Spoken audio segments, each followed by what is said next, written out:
Hello guys, it's Robert Gaming, or Cooking the Blue as I've kind of become to be known, and today I have some really interesting information about the Kevin Simpson Easter egg as a whole. I'm quite excited for it, and I believe it's quite a good video with some interesting information in, so I encourage you to watch through it, and hopefully you can find out something that you didn't know before, and potentially even we can work as a community towards finding out this Easter egg, which I'm really excited for.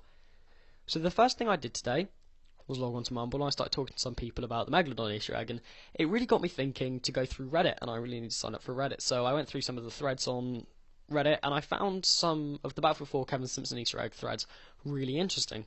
There's a hell of a lot of people looking for these letters that have been found underneath a carrier, in carrier assault, and people have been taking these letters and they've been trying to find anagrams for them.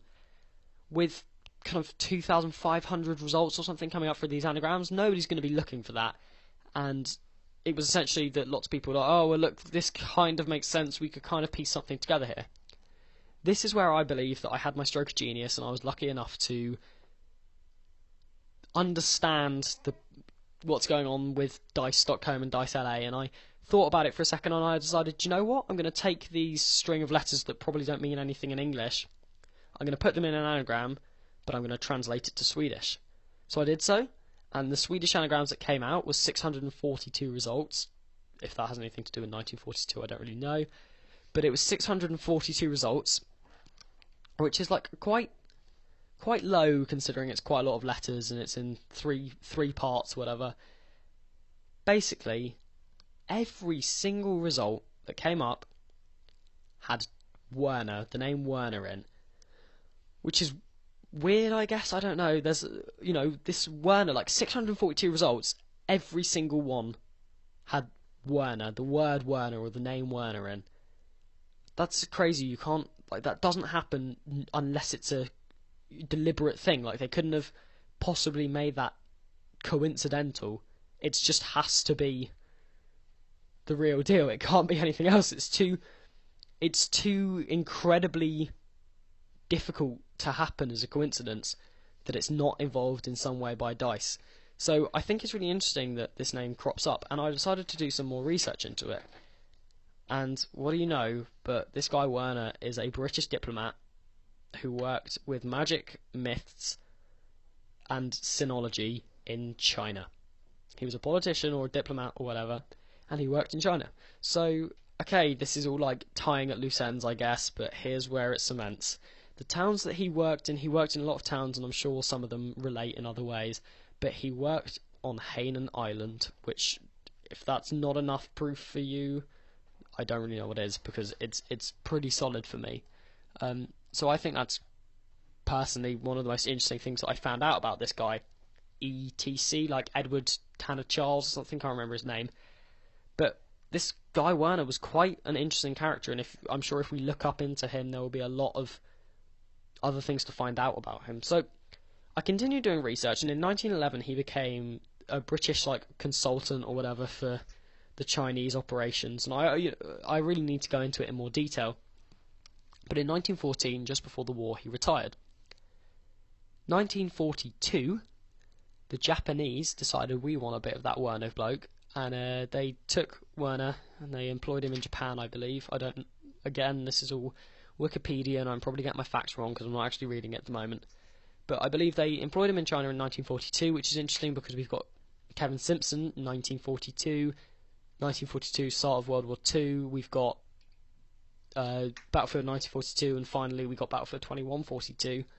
So I don't know, 42 is like a pretty big deal at the moment, and they've got this guy Werner in to Japan or whatever, and they've started employing him to help them with operations or whatever. I really don't know. There's not a lot of information on him, but essentially, this guy is involved, and then in 1945 or whatever, he leaves Japan, and it's all very mysterious. I'm kind of unsure, and we need to do further research into it.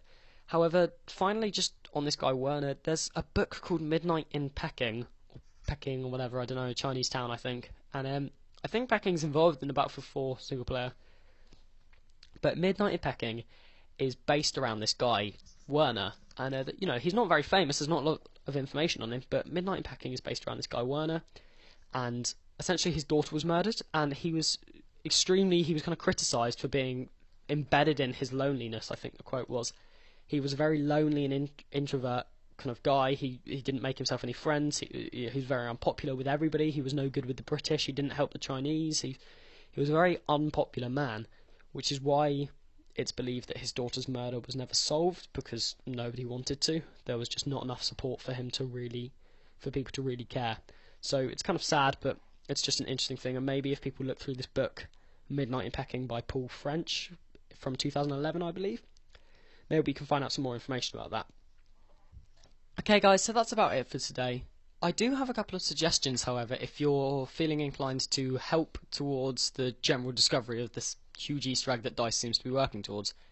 So the first thing that I personally would recommend is going back through the storyline and playing through, looking for verbal cues, looking for audio, just through the single player of Battlefield 4, and trying to find some more interesting Easter eggs that may actually lead towards us uncovering this big Kevin Simpson 1942 or whatever, or this Werner guy. The second thing that I really recommend is to just sign up to Reddit. It's really quick and simple. I really enjoy Reddit, and actually, it's free. It's like the worst you can do is waste 5 minutes of your life looking through it and not enjoying it. I think it's really worthwhile, and even if you don't post, you just reading it means that maybe there's somebody out there who's got the knowledge to understand some of this. Maybe there's a historian or something who's interested, and just being on Reddit will help the community out as a whole. So I think it's really important that we get as many people signed up to Reddit as possible.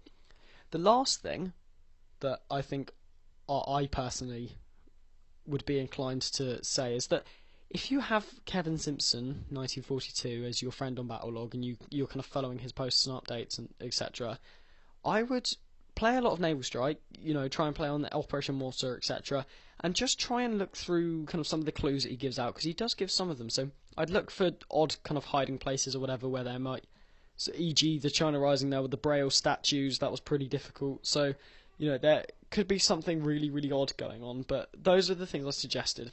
So thank you for watching today, guys. If you enjoyed the video, please leave a like.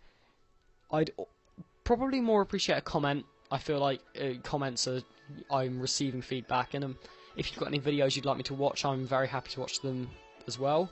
So that's about it. I hope you enjoyed it. Please subscribe and share this with your friends if you think it's interesting. Thank you very much.